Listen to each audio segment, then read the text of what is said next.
Parliamo di questo premio, un premio dedicato a una persona che nel mondo del sindacato si è particolarmente speso.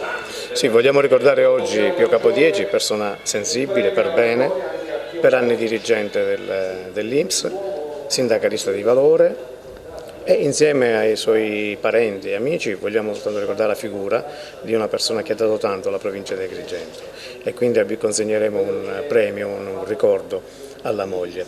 Crediamo oggi di aver ricordato e ricorderemo una persona veramente che ha dato un grosso contributo non solo al sindacato ma anche all'attività politica, distinguendosi per i suoi atti amministrativi alla provincia regionale. Un premio a una personalità che si è particolarmente distinto nel mondo del sindacato, anche con il vostro, con la CGIL. Sì, noi ricordiamo il nostro dirigente sindacale, ma ricordiamo anche l'uomo Pio Capodieci, il lavoratore, un uomo generoso, altruista, disponibile da sempre. Come non ricordare il funzionario che è stato all'INPS, sempre disponibile per la gente che aveva necessità di avere notizie, di avere pratiche. All'INPS ci vanno le persone che hanno sempre particolari problemi.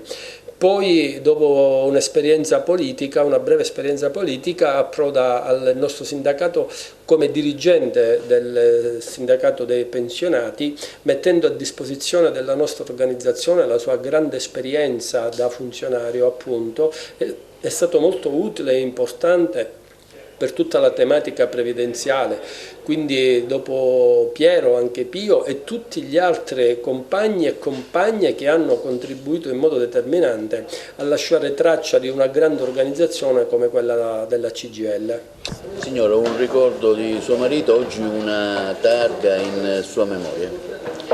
Sì, ricordo di Pio che è stato un grand'uomo, lo dico io, forse sono la meno adatta perché sono troppo coinvolta in questo, ma proprio a detta di tutti veramente è stato un grand'uomo nella sua vita che si è prodigato per tutti. Quindi ringrazio anche TVA per essere qui presente e per ricordare Pio Capodieci dopo quasi 55 anni di vita assieme. A settembre sono 55 anni.